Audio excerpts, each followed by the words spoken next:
Ayan po mga kapita, isang magandang oras po sa lahat. Welcome po sa aking channel. Ito po, pag-usapan po natin, ito hong lumabas po na latest survey ng Publico sa Asia po, mga kapita, Pahayag 2026. Okay, kung saan po, ay sinurvey po nila mga kapita, ito hong tiwala po, ng taong bayan sa ating pinakamataas na opisyal po ng Pilipinas, ang Pangulo at ang Vice Presidente po, mga kabida. Mas lalo hong bumagsak po. Okay, ito hong trust at saka performance rating po, ni Pangulong Ferdinand Bongbong Marcos, mga kabida. Okay, kung ikumpara po dito ho kay Vice President Sara Duterte, sa pinaka-latest na survey, okay, ang approval rating po, ng Pangulo, nakuha po niya mga kabida ay 18. Okay, samantalang yung kanyang trust po ay 12, Kung ikukumpara po natin dito ho kay Vice President Sara Duterte, maintain po mga kabida yung 28 ang kanyang performance rating, mga kabida, at 26 yung kanyang trust ratings. Napakalayo po, Okay? Tapos, yun nga ito yung malaking tanong ko po, Sinasabi po palagi ni Undersecretary Claire Castro, mga kabida, na walang tulugan daw itong si Pangulong Marcos. Kasi panay trabaho daw ito, mga kabida. Unlike Vice President Sara Duterte, nagliliwaliw, okay, pumupunta po ng ibang bansa, mga kabida, hindi ho nagtatrabaho. Bakit nananatili pa rin mababa yung performance ratings po ng Pangulo, mga kabida, kung talagang nagtatrabaho po ito. Okay? Kasi parang hindi mo naramdaman po, ng taong bayan, yung pagtatrabaho po ng Pangulo, mga kabida. Di ba? Kasi kung nagtatrabaho po ang Pangulo, sana nararamdaman po ito ng taong bayan, mga kabida. Bakit ang kanilang rating po sa Pangulo ay napakababa pa rin? Okay? Dahil hindi po nila nararamdaman na nagtatrabaho po ang Pangulo, mga kabida, po. Okay? Unlike dito ho sa performance ratings po, at trust ni Vice President Sara Duterte, mataas pa rin, mga kabida. Ibig sabihin po, kahit nagliliwaliw po, kahit pumupunta po ng ibang bansa, ito hong si Vice President Sara Duterte, nararamdaman po ng taong bayan yung presensya pa rin at saka performance ng Vice Presidente, mga kabida. Kasi yung performance kasi, okay, ang result niyan, mga kabida, is trust. Alright?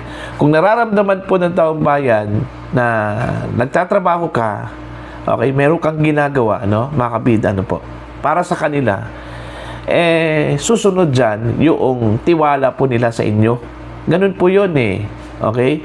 Hindi ho pwedeng magkaiba po itong trust at saka performance o satisfaction, mga kabida, po. Okay? Kung satisfied po ang tao, okay, sa mga ginagawa mo, sa trabaho mo, natural, susunod dyan yung kanilang tiwala po sa inyo. Okay? Pero ang nangyari ho dito kay Pangulong Marcos, okay, 18 yung performance po niya, mga kabida, at saka 12 lang po yung trust. So, parang meron pong resemblance, mga kabida. Since mababa po ang performance ratings po ng Pangulo, mga kabida, natural, yung trust po, yung tiwala po ng taong bayan, mababa din. Okay? Now, saan na po yung sinasabi po ni Undersecretary Claire Castro po, mga kabida, na nagtatrabaho ang Pangulo, masipag ang Pangulo, lahat ng ginagawa po ng Pangulo ay para po sa bayan, para sa mga Pilipino. Nasaan na yun? Okay? At saka hindi lang po itong pahayag po, hindi lang po itong Publico sa Asia po ang nag-survey po dito, mga kabida, na mababa po ang scores po ng Pangulo, mga kabida. Even SWS, Pulse Asia, mga kabida, ganun din. At iba pang mga survey firms, ganun din yung resulta ng kanilang mga surveys. O, di ba? So, ibig sabihin po, mga kabida, totoo po, yung resulta po ng mga surveys. Hindi ho ito gawa-gawa lang po, mga kabida. Kasi yung ipinapalabas po, mga kabida, na ang surveys, lalong-lalo na po kung hindi ho pabor kay Pangulong Marcos, gawa-gawa lang daw 'yon, mga kapit, po. 'Di ba? O dito na lang tayo sa performance po ng gabinete po, ni PBBM, mga kapit, po. Okay? Ito pong performance ng gabinete po ni Pangulong Ferdinand Bongbong Marcos, okay? Same survey firm, at same survey, mga kapida. Second quarter po ng 2026. Okay? Ito po ay overall performance of the cabinet of President Ferdinand Marcos Jr., Ano po yung scores na nakuha po nila, Sa first quarter po, mga kapida, alright? Yung approval rating po, okay? 2026 ito, 25 lang po yung nakuha po nilang score dito, o rating po nila, mga kapida. Okay? Approval po ito. Alright? Samantala, yung second quarter po, bumaba po ng 2 puntos. From 25, naging 23 na lang po. Okay? Now, dito tayo sa undecided muna. Later na po yung disapprove, mga kapida, po. Yung undecided, nung first quarter, 25 din yung nakuha na performance rating po, ng cabinet ni Pangulong Ferdinand Bongbong Marcos. Overall, performance po ng cabinet po niya, mga kapida. Okay? Nung second quarter, medyo umangat po ito ng 2 puntos. From 25, naging 27 po, mga kabida, po. Pero dito ho tayo sa disapprove. Medyo ito yung significant po, mga kabida, po. Mantakin nyo, mas malaki pa po yung disapproval kaysa dito ho sa approval, Ang disapproval po ay nasa 50. Okay? Nung first quarter, same, 50%. Samantala, yung second quarter, 50%, mga kabida, po. Now, i-total po natin itong approval at saka disapproval, po. Okay? Ang approval po ni Pangulong Marcos sa second quarter nasa 23 po, mga kabida. I-total natin ito dito ho sa 50, mga kabida, po. 23 minus 50. Ilan po, mga kabida? Ang resulta po dyan is negative 27. Okay? Mantakin nyo, Negative 27 po. Napakataas. Mga kabida, po. Okay? Ito yung hindi ko maintindihan. Alright? Okay lang kung si Pangulong Marcos po ang medyo nararamdaman po ng taong bayan na hindi ho nagtatrabaho. Okay?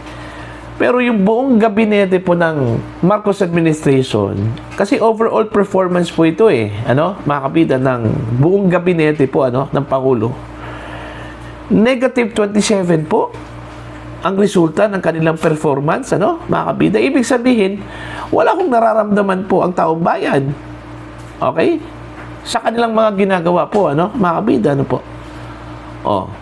Question po ngayon, ano po ang ginagawa po ng mga significant government agencies, mga kabida? Ito hong mga malalaking ahensya po ng gobyerno.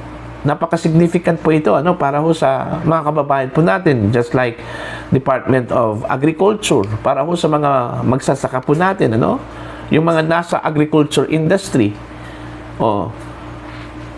Anong ginagawa po ng DA? Alright? Bakit ganito po ang overall performance po ng gabinete po ng Pangulo, mga kabida? Negative 27. Alright? Department of Trade and Industry. Monitoring po ng presyo po ng mga pangunahing bilihin, mga kabida, po. Pag-control po ng presyo po ng mga pangunahing bilihin. Ano bang ginagawa po nila? Di ba? Department of Health. Pertaining sa kalusugan po ng mga Pilipino, Ano bang ginagawa po nila, mga kabida? Bakit ganito? Ang resulta po ng performance rating, ng gabinete po ng Pangulo, po? Okay? Department of Public Works and Highways. Anyway, understood yan, mga kabida, na may mababang performance talaga, dahil ho sa issue po ng korupsyon, po. Alright? Even trust, medyo bumaba po, ano, mga kabida, because of that issue, ano, mga kabida, ano po. Okay? Yung iba pang mga ahensya po ng gobyerno, ano bang ginagawa dyan? Okay? Natutulog lang ba? Kasi, hindi ko maintindihan po bakit ganito po kababa po ang performance ratings po, ano, ng mga ahensya po ng gobyerno, ano, mga kabida, ano po. Mantakin nyo, ha, overall po ito, ibig sabihin lahat, combined, mga kabida, no, na performance ng mga cabinet secretaries, ano, mga kabida, ano po. At even yung kanilang mga kanya-kanyang opisina, ano, okay? Kung i-total mo lahat, negative 27 po ang resulta, no, mga kabida. Di ba? Oh. Office of the President plus Cabinet, okay? Ang resulta po, mga kabida, napakababa. Okay? Kumbaga, disappointing eh. Disappointing masyado yung resulta. Combined po ito, ha, Office of the President at saka yung Cabinet, ano, mga kabida, ano po. Sa madaling salita, buong Marcos administration, disappointing ang resulta po ng kanilang performance, ano, mga kabida, ano po. Sa latest na survey po ng Publico sa Asia. Okay? Kaya nga, hindi ko maintindihan kung bakit palagi hong sinasabi po ni Undersecretary Claire Castro, ano, mga kabida, na meron pong ginagawa ang Pangulo. Halos lahat ng oras po, okay, ay iginugugol po ng Pangulo, ano, mga kabida, sa kanyang trabaho.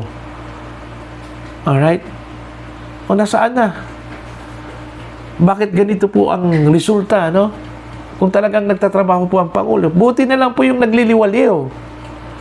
Okay? Na sinasabi po ni Yusek Claire Castro na nagliliwaliw, wala akong trabaho, nagbabakasyon lang, ano, mga kabida, pero mataas ang kanyang performance at satisfaction rating, ano, mga kabida, ano po.